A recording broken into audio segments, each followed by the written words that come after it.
ज्ञानेश्वरीची अविटगोडी चाखू इच्छिणाऱ्या सर्व श्रोत्यांना आमचा नमस्कार. सर्व श्रोत्यांनी पूर्ण चित्त एकवटून ध्यानस्थ बसून डोळे मिटून शांतपणे ज्ञानेश्वरीच्या ओव्यांचा आस्वाद घ्यावा ही नम्र विनंती. अध्याय 18 सर्व गीतार्थ संग्रहयोग भाग 33. मागील भागात आपण पाहिले की अर्जुन श्रीकृष्णाला म्हणाले, हे अच्युता, तुझ्या कृपा प्रसादामुळे माझा मोह नाहीसा होऊन मला माझ्या खऱ्या स्वरूपाचे स्मरण झाले. मी संशयरहित झालो आहे आणि आता मी तुझ्या आज्ञेप्रमाणे वागेन. माझा द्वैत भाव तुझ्या स्वरूपाच्या ठाई विरून गेल्यामुळे मला तुझ्या वाचून जगात काहीच दिसत नाही. याप्रमाणे वासुदेव आणि महात्मा अर्जुन यांचा हा अद्भुत रोमांचकारी संवाद संजयाने ऐकला. ओवी क्रमांक 1601. तैसे श्रीकृष्ण अर्जुन दोन्ही संवादले ते मणी, धरिता मजही वाणी तेची होतसे. ऐसे म्हणे ना मोटके तव हिरोणी सात्विके, आठवनेला नेनोके संजयपणाचा.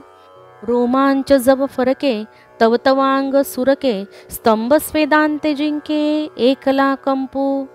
अद्वयानंद स्पर्शे दिठी रसमय झाली असे, ते अश्रुनवती जैसे द्रवत्वची.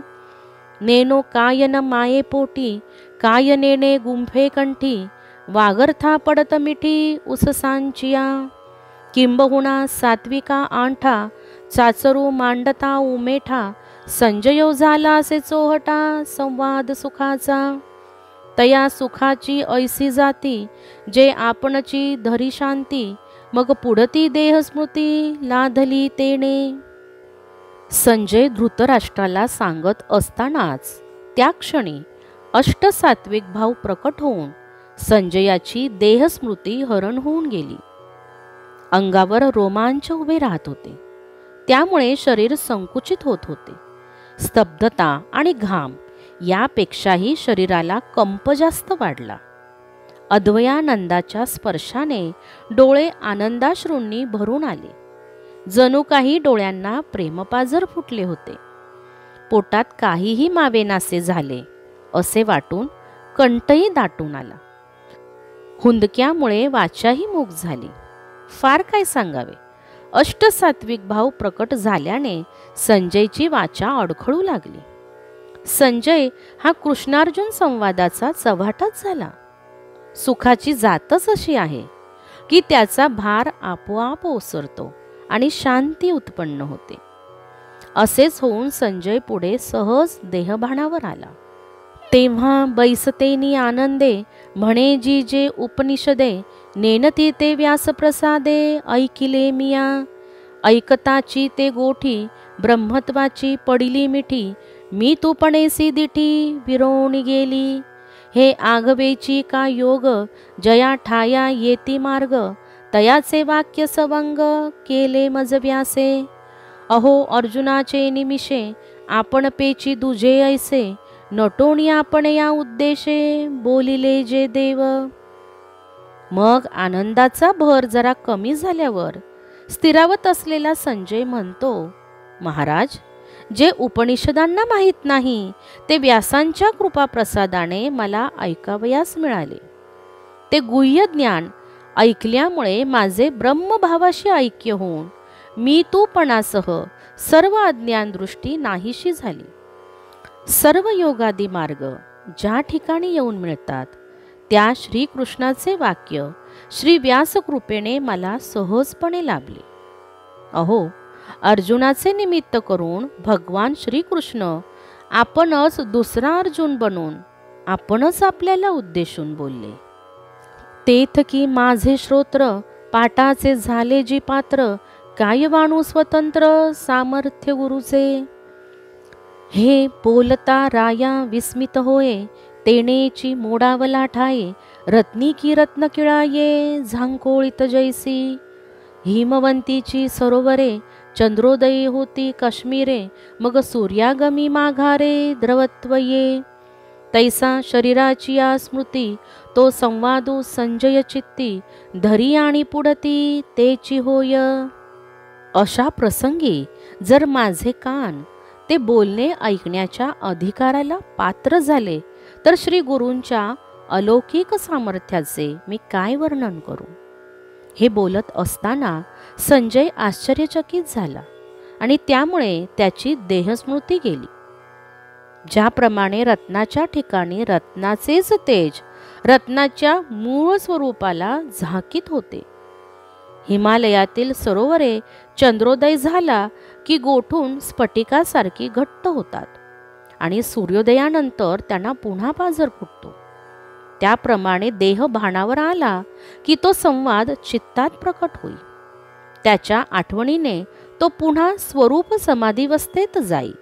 मग उठवणी म्हणे नृपा, श्री हरीचिया विश्वरूपा, देखील या उगा कापा असो लाहासी.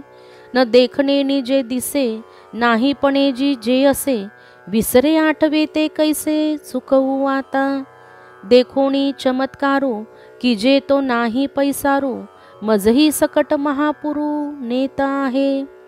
ऐसा श्रीकृष्ण अर्जुन संवाद संगमिस्नान, करुणी देतसे तीळदान अहंतेचे.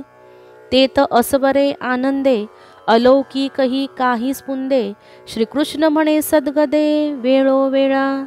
या अवस्थांची काही कौरवाते परी नाही, म्हणून राये ते काही कल्पावे जव.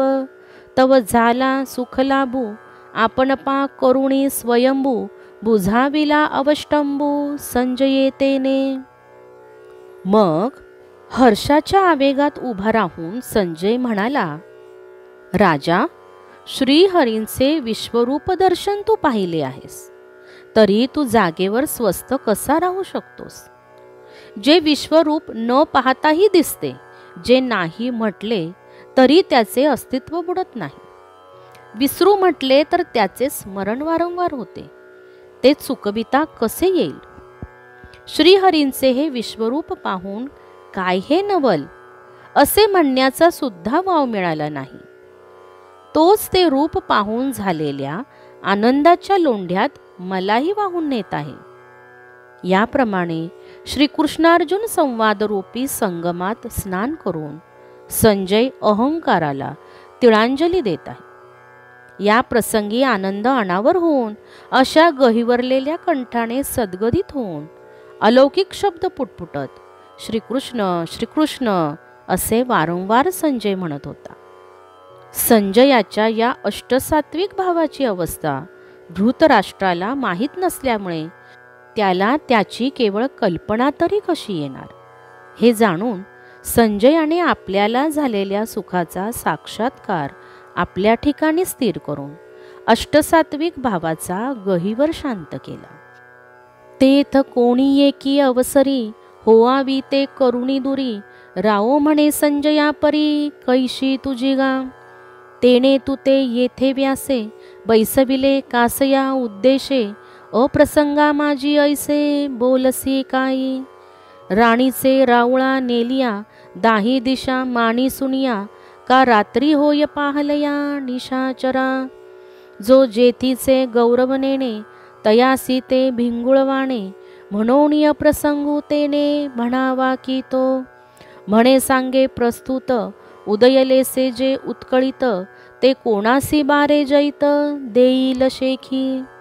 एरवी विशेषे बहुतेक, आमुचे ऐसे मानसिक, जे दुर्योधनाचे अधिक प्रताप सदा. आणि येरांचे निपाडे, दळही यांचे देवडे, म्हणून जैत पुढे आणिल नाते. आम्हा तव गमे ऐसे, मा तुझे ज्योतिष कैसे, ते नेनो संजयो ऐसे तैसे सांगपा. तेव्हा धृतराष्ट्र म्हणाला, संजया, या युद्धभूमीवर कोणत्या प्रसंगी काय घडते हे सांगण्याकरता व्यासांनी तुला इथे ठेवले आहे. नेमके ते सांगणे सोडून भलतेच काय सांगतोस. त्या व्यासांनी तुला येथे कोणत्या हेतूने ठेवले आणि तू विपरीत काय बोलतोस. रानटी मनुष्याला राजमंदिरात नेले तर तेथे त्याला दाही दिशा उदास दिसतात. अथवा सूर्य उगवला की निशाचरांना रात्र उजाडते. त्याला ज्याची गोडी नाही त्याला ते बेचव लागते. म्हणून धृतराष्ट्राला संजयाचे वागणे अप्रासंगिकच वाटणार, यात नवल कोणते. धृतराष्ट्र म्हणाला, संजया, सध्या जे युद्ध सुरू आहे त्यामध्ये कोणाला जय मिळेल. आमच्या कल्पनेप्रमाणे दुर्योधनाचा प्रताप सर्वांपेक्षा अधिक प्रभावी असतो आणि प्रतिस्पर्धी पांडवाच्या सैन्यापेक्षा दुर्योधनाचे सैन्य 1.5 पट जास्त असल्याने ते दुर्योधनाचे सैन्य निश्चित विजय मिळविल ना. मला तर असेच वाटते. आता संजया, तू तुझे भविष्य या संबंधीचे कथन कर.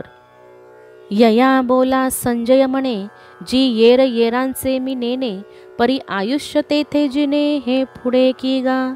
चंद्र तेथे चंद्रिका, शंभू तेथे अंबिका, संत तेथे विवेका असने की जी. रावो तेथे कटक, सौजन्य तेथे सोयरीक, वणी तेथे दाहक सामर्थ्य की. दया तेथे धर्मो, धर्मो तेथे सुखागमो, सुखी पुरुषोत्तमो असे जैसा. वसंत तेथे वणे, वन तेथे सुमणे, सुमणी पालिंगणे सारंगांची. गुरु तेथ ज्ञान, ज्ञानी आत्मदर्शन, दर्शनी समाधान आथी जैसे. धृतराष्ट्राच्या बोलण्यावर संजय म्हणाला, कोण सामर्थ्यवान की कोणाचे सैन्यबल जास्त ते मला समजत नाही, परंतु ज्याचे आयुष्यमान असेल तोच जिवंत राहणार. महाराज, जेथे चंद्र तेथे चांदणे, जेथे शंकर तेथे सती, जेथे संत तेथे सुविचार, हे असे असायचेच. राजा तेथे त्याचे सैन्यदल, प्रेम तेथे सौजन्य, अग्नी तेथे दाहकतेचे वर्चस्व असणारच.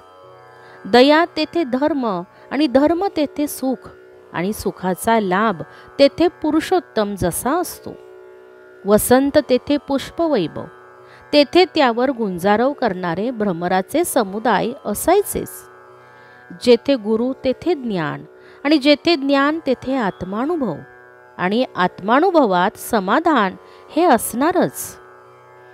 भाग्य तेथे विलासू, सुख तेथे उल्लासू, हे असो तेथ प्रकाशू सूर्य जेथे. तैसे सकळ पुरुषार्थ, जेने स्वामिका सणाथ, तो श्रीकृष्ण रावो जेथ तेथ लक्ष्मी. आणि आपुलेनी कांतेसी, ते जगदंबा जयापासी, आणि मादिकी कायदासी नवती तया ते. कृष्ण विजय स्वरूप निजांगे, तो राहिला असे जेने भागे, तै जयो लागे वेगे तेथेची आहे. ऐश्वर्य तेथे सुखभोग, सुखभोग तेथे प्रसन्नता किंवा सूर्य तेथे प्रकाश हा असणारच. त्याप्रमाणे धर्म, अर्थ, काम, मोक्ष हे 4ही पुरुषार्थ ज्याच्यामुळे सनात झाले आहेत, तो श्रीकृष्ण भगवान जेथे आहे तेथे लक्ष्मी असणारच. आणि आपल्या स्वामीसह प्रत्यक्ष विश्वजननी लक्ष्मी ज्याच्याजवळ वसते आहे त्याच्याजवळ त्या जगतमातेच्या दासी अष्टसिद्धी या असणार नाही का. भगवान श्रीकृष्ण म्हणजे प्रत्यक्ष विजयच. तो ज्या पक्षाकडे राहील विजयही तिकडेच येईल. विजयी नामे अर्जुन विख्यातू, विजय स्वरूप श्रीकृष्णनाथू, श्रियेसी विजयी निश्चितू तेथेची असे. तयाचिये देशींचा झाडी, कल्पतरू ते होडी, न जिनावे का येवडी माय बापू असता. ते पाशानही आगवे, चिंता रत्ने का नोहावे, तिये भूमिके का न यावे चैतन्यत्व. तयाचिया गावीचिया, नदी अमृते वाहाविया, नवलकाई राया विचारी पा. तयांचे बिसाट शब्द, सुखे म्हणो येती वेद, सदेह सच्चिदानंद का नोहावा तो. अर्जुनाचे दुसरे नाव विजय आहे. श्रीकृष्ण म्हणजे मूर्तिमंत विजय, आणि जेथे सर्व विजय एकत्र येतात तेथे विजयश्री म्हणजे लक्ष्मी असतेच ना. अर्जुनाला श्रीकृष्ण भगवान लक्ष्मी यांच्यासारखे मातब्बर मायबापाचा आधार आहे. त्या देशातील साध्या झाडाझुडपांनी कल्पवृक्षाला पैजेने का जिंकू नये. त्या देशातील सर्वही दगड धोंडे चिंतामणी का होऊ नयेत? आपल्या त्या देशाची भूमी स्वर्णभूमी का होणार नाही? त्या गावातील नद्या अमृतवाहिनी झाल्या तर राजा, त्यात काय आश्चर्य आहे? त्या भक्ताच्या मुखातील स्वैर उच्चारलेल्या शब्दांना सुखाने वेदवाक्य का म्हणू नये? देहधारी असून सुद्धा त्यांना सच्चिदानंदाची साकार मूर्ती का म्हणू नये? पै स्वर्गापवर्ग दोन्ही ये पद दे तयादिनी, जे श्रीकृष्ण बाप जननी कमळा जया. म्हणोनी जिया बाही उभा तो लक्ष्मीयेचा वल्लभा, तेथे सर्व सिद्धी स्वयंभा येरनेनो. आणि समुद्राचा मेघू उपेगे तयाहुनी सांगू, तैसा पार्थियाजी लागू आहे तये. कणकत्व दीक्षा गुरु लोहा परिसू होय किरू, परी जगा पोसिता व्यवहारू तेची जाणे. येत गुरुत्वा होतसे उणे, ऐसे जणे कोणी म्हणे, वणी प्रकाश दीपपणे प्रकाशिया फुला. ज्याची माता पिता लक्ष्मीनारायण आहेत, त्याच्या स्वाधीन स्वर्ग आणि दोन्ही पदे आहेत. म्हणून ज्या पक्षाच्या बाजूने तो लक्ष्मीनाथ उभा आहे, तेथे अष्टसिद्धी अनायासे आहेत इतके मला समजते. याहून अधिक मी काही जाणत नाही. समुद्राच्या जलाने उपजलेला मेघ समुद्रापेक्षाही पृथ्वीला अधिक चांगला उपयुक्त होतो. त्याप्रमाणे त्या अर्जुनाचे अधिक महत्त्व वाटते. लोखंडाला सोने करून त्याचे मूल्य वाढविणारा परीस त्याचा गुरु असला तरी जगाचे पोषणाचे व्यवहार सोन्याने होते, परिसाने नव्हे. या उदाहरणामुळे गुरुपणाला हीनत्व आले असे कोणी म्हणेल, परंतु अग्नी हा दिव्याच्या रूपाने मोठा प्रकाशच देतो. लोक त्याला दीपप्रकाशच म्हणतात ना. येथपर्यंत 1650 ओव्या समाप्त झाल्या आहेत. यापुढील ओव्या आपण अध्याय 18 आणि भाग 34 यामध्ये पाहणार आहोत. राम कृष्ण हरी, राम कृष्ण हरी.